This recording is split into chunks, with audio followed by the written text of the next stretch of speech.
لا شريك له ولا نظير له ولا وزير له ولا مشير له ولا معين له ولا ضد له ولا ند له ولا مثل له ولا مثال له ونشهد أن سيدنا ومولانا محمدا عبده ورسوله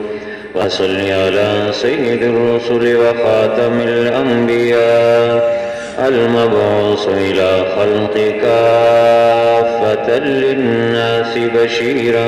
ونذيرا وداعيا إلى الله بإذنه وسراجا منيرا قد قال الله تبارك وتعالى في كلامه المجيد والفرقانه الحميد أعوذ بالله من الشيطان الرجيم بسم الله الرحمن الرحيم لقد من الله على المؤمنين إذ بعث فيهم رسولا من أنفسهم صدق الله العظيم وصدق رسوله النبي الكريم الأمين ونحن على ذلك لمن الشاهدين والشاكرين والحمد لله رب العالمين سبحانك لا علم لنا إلا ما علمتنا إنك أنت العليم الحكيم رب اشرح لي صدري ويسر لي أمري واحلل عقدة من لساني يفقهوا قولي اللهم صل على محمد وعلى آل محمد كما صليت على إبراهيم وعلى آل إبراهيم إنك حميد مجيد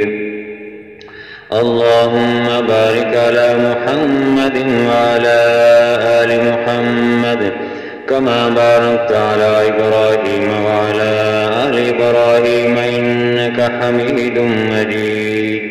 يا رب سلم وسلم دائما أبدا على حبيبك على رسولك خير الخلق كلهم حضور صلی اللہ علیہ وسلم کے دعوی نبوت سے قبل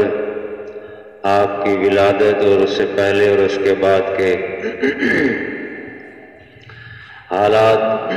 تو واقعات اور سیرت ذکر کی جا رہی ہے۔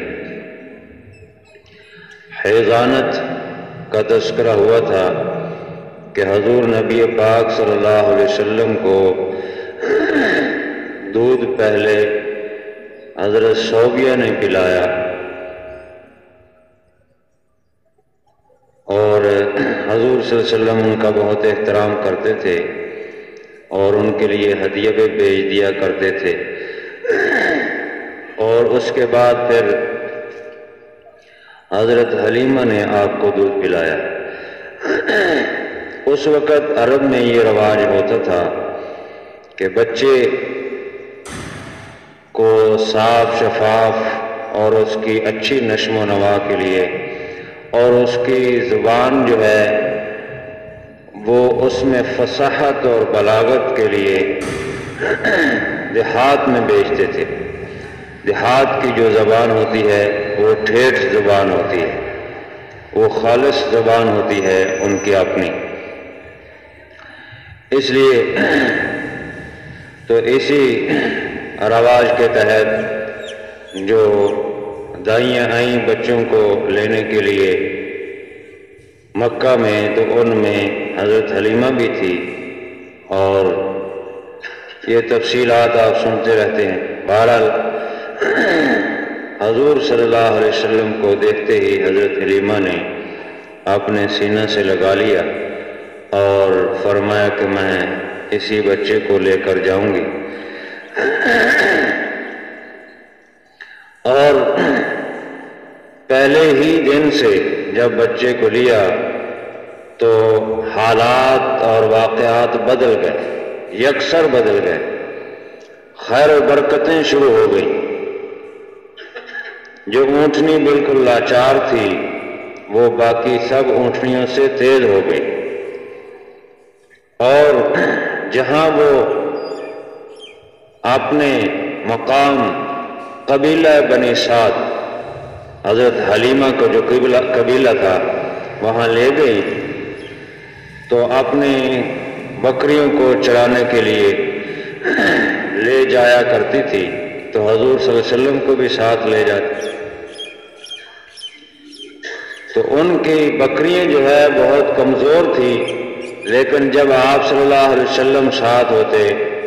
تو وہ بہت زیادہ پیٹ بھر کر آتی اور ان کے ہاں دودھ بھی بہت ہوتا۔ لوگ بڑے حیران کہ قحط کا زمانہ ہے، ہماری بکریاں بھوکی ہیں، جانور اور دودھ بھی ان کے ہاں نہیں ہے، تو یہ حلیمہ کہاں سے چراتی ہے؟ یہ کون سی جگہ جاتی ہے جہاں ان کو چارہ مل جاتا ہے؟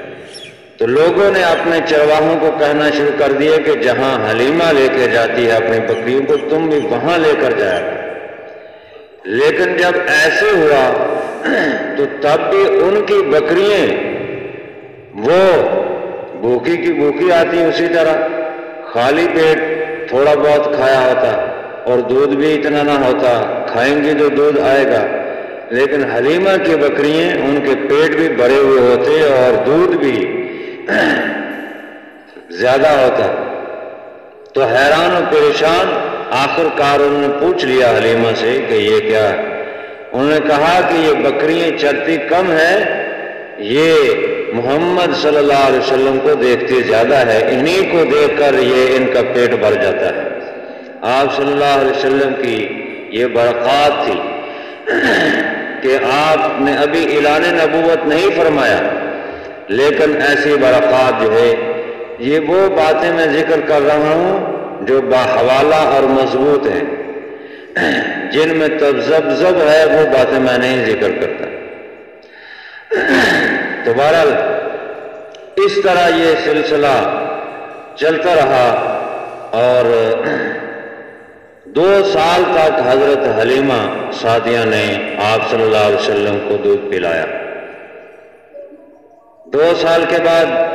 بہت سارے یہ واقعات پیش آتے رہے آئے، اور جو کہ سیرت نگاروں نے لکھے ہیں۔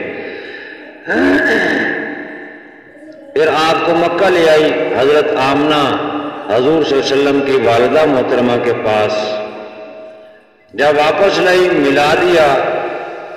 جانے لگی تو حضرت حلیمہ نے کہا کہ میرا دل نہیں کرتا کہ میں بیٹے محمد کو یہاں چھوڑ کے جاؤں، اس کی تو خیر و برکتیں بہت ہیں، مجھے آپ اجازت دیں میں دوبارہ لے جاؤں۔ کچھ اور وجوہ کی وجہ سے حضرت آمنہ نے اجازت دے دی اور حضرت حلیمہ دوبارہ پھر اپنے قبیلہ بنی سعد میں حضور صلی اللہ علیہ وسلم کو لے آئی۔ کچھ عرصہ بعد ایک واقعہ پیش آیا کہ آپ کے رضائی بھائی حضرت حلیمہ کے جو بیٹے ہیں وہ بکریاں چرانے کے لیے اپنے رضائی بھائی محمد کو صلی اللہ علیہ وسلم کو ساتھ لے کر بکریاں چرانے جاتے تھے۔ ایک دن ایسے ہی ہوا، وہ بکریاں چرانے کے لیے لے کر گئے تو وہ کہتے ہیں کہ 2 شخص آئے سفید کپڑوں میں اور ہمارے محمد بھائی کو لٹایا اور ان کا سینہ چاک کیا اور ان کا دل نکالا اور اس میں سے کوئی چیز ڈالی اور پھر ان کا اسی طرح سینہ بند کر دیا۔ تو یہ بھاگے ہوئے آئے اور آ کر جو ہے اپنی والدہ حلیمہ کو اور اپنے والد کو بتایا کہ 2 شخص ایسے آئے ہیں اور محمد بھائی کے ساتھ یہ معاملہ ہو رہا ہے۔ وہ بھی پریشان ہو گئے، بھاگے بھاگے وہاں پہنچے تو دیکھا حضور صلی اللہ علیہ وسلم کھڑے ہیں اور آپ کے چہرے کا رنگ فق ہے۔ چنانچہ اس کے بعد یہ پریشان ہو گئے کہ یہ حالات ایسے آ گئے ہیں، تو انہوں نے پھر اس مناسب سمجھا کہ اب ان کو واپس حضرت آمنہ کے پاس ہی چھوڑیں، کہیں کوئی ایسا واقعہ نہ پیش آ جائے کہ اتنا قیمتی یہ بیٹا ہے ہمارا، کوئی حادثہ نہ پیش آ جائے، لہذا یہ پھر واپس چھوڑے۔ اور یہ اصل میں واقعہ تھا شک صدر کا۔ آپ صلی اللہ علیہ وسلم کے ساتھ یہ واقعات 4 دفعہ پیش آیا۔ شق صدر، اس کی حکمتیں وجوہات بہت لکھی ہیں۔ ایک یہ عمر تھی آپ کی،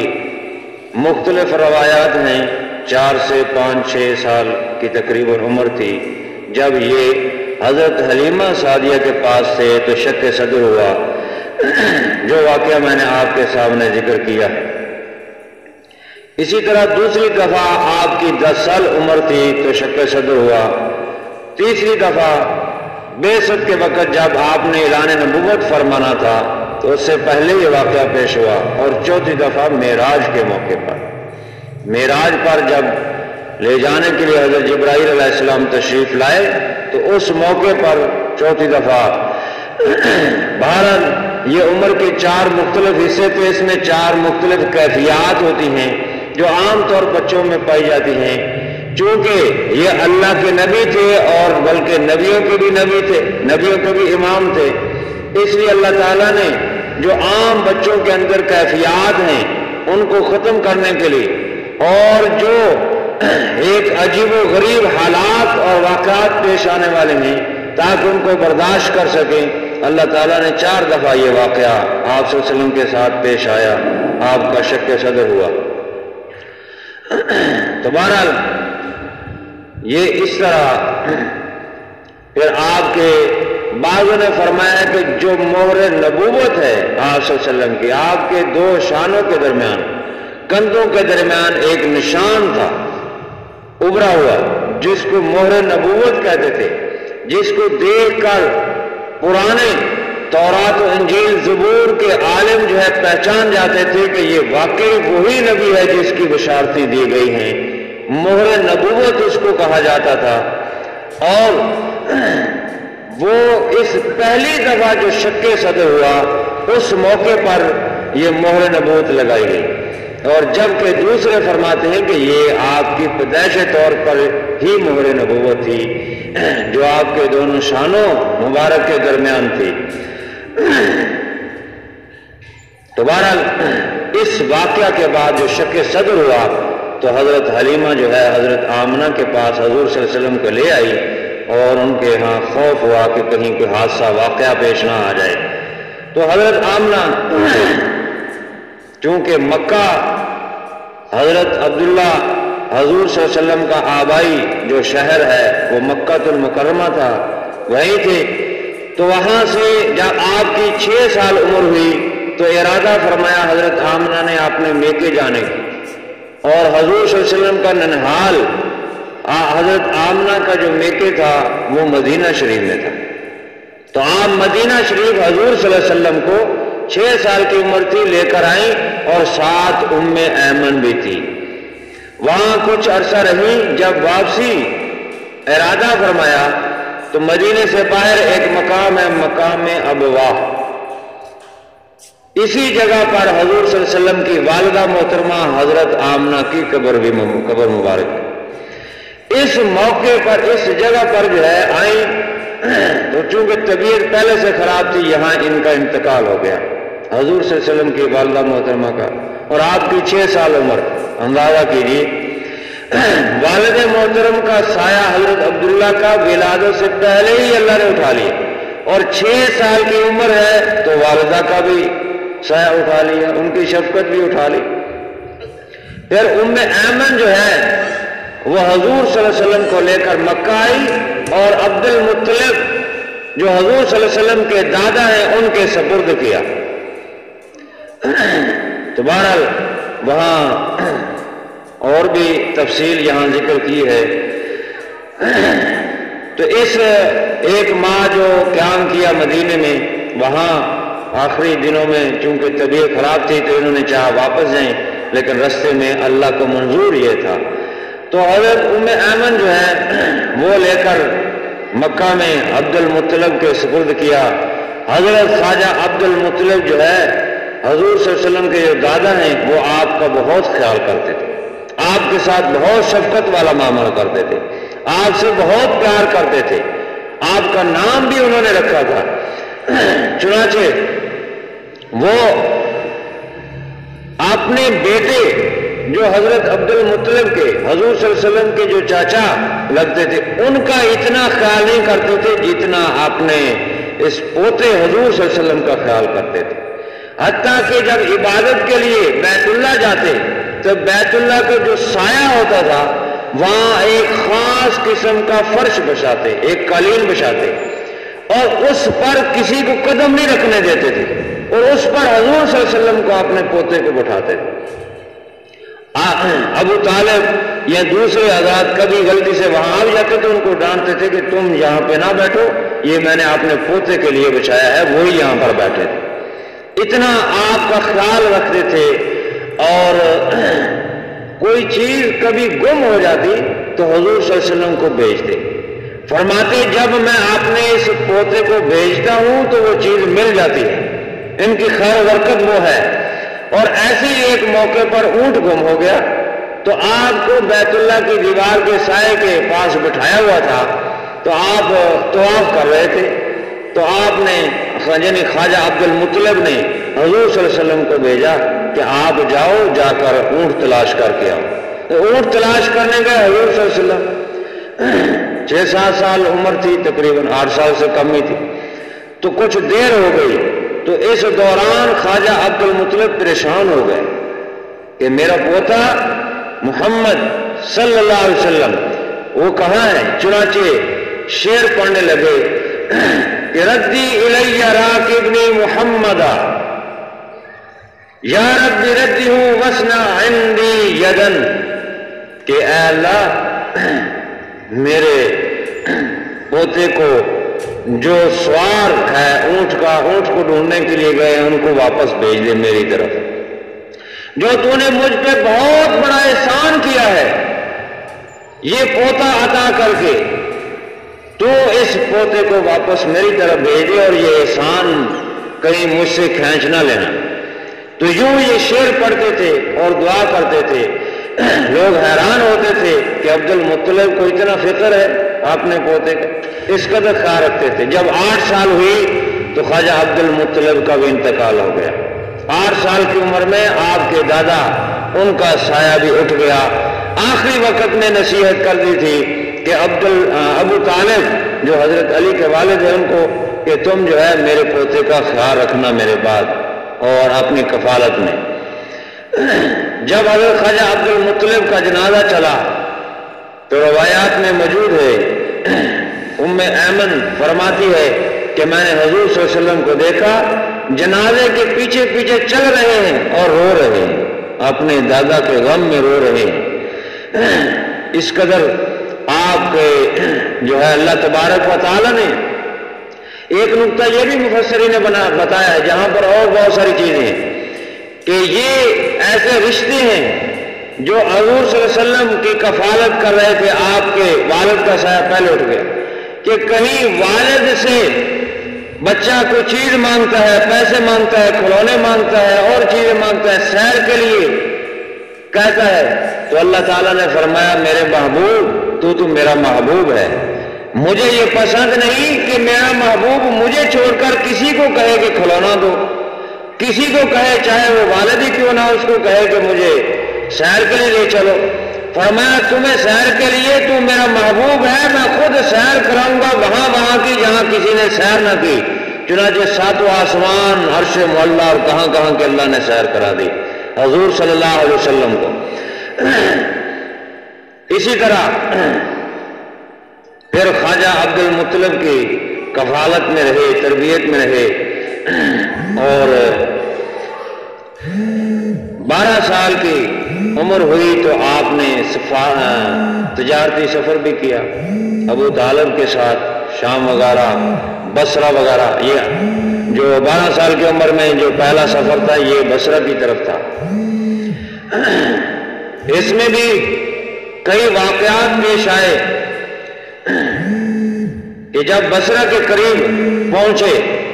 تو ایک عیسائی نصرانی راہب جو ہے جرجیس جس کا نام مفسرین نے لکھا ہے, وہ باہر آ گیا اپنے عبادت خانے سے. تو لوگوں نے کہا بھی کیا بات ہے, باہر کیوں آ گئے؟ کہا کہ جب یہ قافلہ اتر رہا تھا میں اسی وقت دیکھ رہا تھا درختوں کو، پہاڑوں کو کہ اس کی طرف جھک رہے ہیں۔ تو یہ عجیب و غریب کیفیت اور حالت میں دیکھ کر حیران ہوا۔ میں نے کہا یہ علامت تو لگ رہی ہے آخری نبی کی، شاید اس قافلے میں آخری نبی ہو، کیونکہ ہماری کتابوں میں یہ لکھا ہوا ہے کہ جو آخری نبی ہے وہ بچپن میں سفر کرے گا اور جس طرف سے جائیں گے ہر چیز اس کی طرف جھکے گی جیسے سجدہ کر رہی ہے۔ وہ سجدہ نہیں ہوگی، احترام ہوگا، وہ استقبال ہوگا۔ تو بہرحال انہوں نے جب قافلہ قریب پہنچا تو حضور صلی اللہ علیہ وسلم کا ہاتھ پکڑ لیا، کہا کہ یہی وہ بچہ لگ رہا ہے مجھے کہ جس کو اللہ تعالیٰ نے نبوت اور رسالت دینی ہے، جو نبی بنے گا، جس کی بشارتیں ہماری کتابوں میں موجود ہیں۔ اور پھر آپ کی مہر نبوت کو اس نے تصدیق کرنے کے لیے دیکھا اور پھر آپ کا ہاتھ مبارک پکڑا اور کہا ھذا سید العالمین، ھذا رسول رب العالمین، یبعثہ اللہ رحمۃ للعالمین۔ یہ دنیا جہان کے لیے اللہ تعالیٰ اس کو رحمت بنا کے بھیجے گا، دنیا جہان کے لیے اس کو رسول بنا کر بھیجے گا، رحمت للعالمین بنا کر اللہ تعالیٰ بھیجے گا اور اس کو مبعوث کرے گا، اس کو نبوت و رسالت دے گا۔ چنانچہ اور اس نے کہا کہ ہماری کتابوں کے مطابق جو ہے لوگ ان کی اس وقت جان کو خطرہ ہے اور لوگ ان کو قتل اور شہید کرنے کے لیے کوشش کریں گے، لہذا میں تمہیں نصیحت کرتا ہوں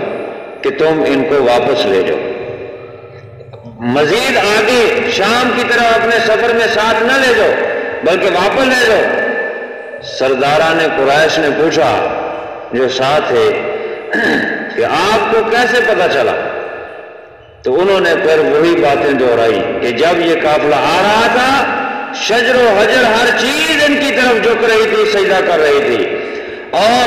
مہر نبوت یہ بھی علامت ہے، لہذا اس نے کہا میں تم سارے قافلے والوں کا احترام کرتا ہوں اس بچے کی وجہ سے اور تمہارے کھانے کا انتظام کرتا ہوں۔ چنانچہ انہوں نے کھانے کا انتظام کیا۔ آپ صلی اللہ علیہ وسلم چونکہ بچے تھے تو آپ اور کچھ دوسرے وہ اونٹ جو سفر میں اونٹوں پر سفر ہوتا تھا جانور پر، تو وہ پھر رستے میں کہیں پڑاؤ کرتے تو وہاں اونٹوں کو چراتے بھی تاکہ ان کی خوراک کا انتظام ہو جائے۔ تو آپ صلی اللہ علیہ وسلم کو اونٹ چرانے کے لیے بھیج دیا گیا، اور جب کھانے کا اس نے انتظام کر لیا سب لوگ بیٹھ گئے کھانے کے لیے، تو اس نے کہا کہ جس کے لیے میں نے یہ دعوت کی ہے وہ تو نظر نہیں آ رہے۔ کہا وہ اونٹ چرانے کے لیے گئے ہوئے، فرمایا بلاؤ ان کو۔ بلایا گیا۔ جب آپ صلی اللہ علیہ وسلم پہنچے تو آپ لوگ چونکہ سارے کھانے کے لیے بیٹھ چکے تھے، آپ کو ایک کنارے میں جگہ ملی جہاں پر سایہ نہیں تھا، اور اللہ تعالیٰ کی قدرت اس درخت نے جھک کر اس طرف جس طرف آپ صلی اللہ علیہ وسلم تشریف فرما تھے سایہ کر دیا۔ اس نے کہا دیکھا میں نے تمہیں کہا تھا ھذا سید الرحمت للعالمین، یہ وہ محمد صلی اللہ علیہ وسلم ہے جن کو اللہ تعالیٰ مبعوث کرے گا رحمت بنا کر۔ یہ دیکھو کیسے علامتیں ظاہر ہو رہی ہیں، درخت کس طرف ان کی طرف سایہ کر رہا ہے، اور جب یہ اونٹ کو واپس لے رہے تھے تو ایک ابر ان پر سایہ کرتے آ رہا تھا۔ یہ علامتیں اور برکتیں آپ کے ساتھ پہلے سے ظاہر ہونے، تو چنانچہ اس کے وہیں سے آپ صلی اللہ علیہ وسلم کو واپس بھیج دیا گیا۔ بہرحال یہ واقعات اس طرح چلتے گئے، بہت سارے اور بھی واقعات اور تجارتی سفر، اور بھی تجارتی سفر آپ کے ہوں شام وغیرہ کی طرف۔ بس یہ ہے کہ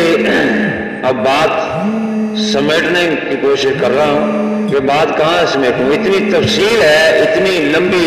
تفصیل ہے کہ حالانکہ میں کوشش کر رہا ہوں کہ اس کو مختصر کروں کہ آپ صلی اللہ علیہ وسلم نے کیسے بچپن سے لے کر آخر تک جو ہے کیسے زندگی گزاری۔ ہمارے لیے اللہ تعالیٰ نے فرمایا کہ آپ کی زندگی نمونہ ہے، آپ کی نبوت اور رسالت، آپ کی ختم نبوت، آپ کو جو اللہ کا رحمت بنا کر بھیجا ہے، اس کا تقاضا یہ ہے کہ ہم آپ صلی اللہ علیہ وسلم کی اتباع کریں، آپ کی پیروی کریں، آپ کی سنت کی پیروی کریں، آپ نے جو حکم دیا ہے، طریقہ دیا ہے، اس کے مطابق زندگی بسر کریں۔ گناہوں سے اور غلط کاموں سے بچیں، اپنے آپ کو پرہیز کریں۔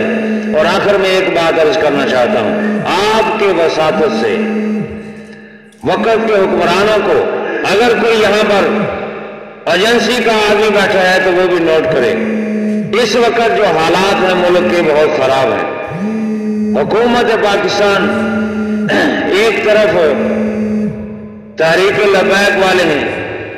جو حضور صلی اللہ علیہ وسلم کی ناموس کا نعرہ لگا رہے ہیں، دوسری طرف پولیس والے وہ بھی حضور کی ناموس کا نعرہ لگا رہے ہیں، وہ بھی مسلمان، یہ بھی مسلمان، لیکن آپس میں ان کو لڑایا جا رہا ہے، قتل و غارت ہو رہی ہے، کتنے شہید ہو رہے ہیں، کتنا خون بہ رہا ہے، ادھر بھی مسلمان ادھر بھی مسلمان۔ ملک تو بنا حضور کی ناموس کی خاطر، کلمے کے نام پر، لیکن یہاں حالات یہ بنا دے گئے مسلمان آپس میں ایک دوسرے کو مار رہے ہیں۔ اس خون خرابے کو ختم کیا جائے۔ دیکھیں فرانس نے گستاخی کیا سرکاری سطح پر، تو اس کا جواب سرکاری سطح پر ہونا چاہیے یا پرائیویٹ سطح پر؟ سرکاری سطح پر ہونا چاہیے۔ تو سرکار پھر سرکاری سطح پر جواب دے ان کو کہ تم ہمارے نبی صلی اللہ علیہ وسلم کو، جس کو اس کائنات کے لیے رحمت بنا کر بھیجا گیا، اس کی گستاخی کرتے، سرکاری سطح پر ان کے خاکے شائع کرتے ہو، تمہیں کیسے جرأت ہوگی؟ ان کو سبق سکھایا جائے۔ اس لیے یہ خون خرابہ ختم کیا جائے، یہ معاملے کو مناسب طریقے سے نمٹایا جائے، اور حکومت ملک جو ہے مزید خون خرابے کا، لڑائی جھگڑے کا متحمل نہیں ہے اس وقت جو حالات ہے، لہذا معاملات کو اچھی طرح نپٹایا جائے، اور معاملہ مزید بگاڑنے کی وجہ سے یہی سارے پاکستان کے باسی مطالبہ کر رہے ہیں، سب لوگ یہی مطالبہ کر رہے ہیں کہ یہ خون خرابہ نہیں ہونا چاہیے، ان کے ساتھ جو معاملات ہیں وہ اچھے طریقے سے ہینڈل کرنا چاہیے، نہ کہ ان کو دہشت گرد قرار دیا جائے، جو آج تک جو ہے عاشق رسول کہلاتے تھے اور آج ان کو دہشت گرد کہلاتے ہیں۔ بہرحال وقت زیادہ ہو رہا ہے، بہرحال یہ ہے کہ یہ بات درست نہیں ہے، اس حکومت کو اس کو سمجھنا چاہیے۔ اللہ تعالی ہمیں عمل کی توفیق عطا فرمائے۔ وآخر دعوانا الحمدللہ رب العالمین۔ سنتے ادا کر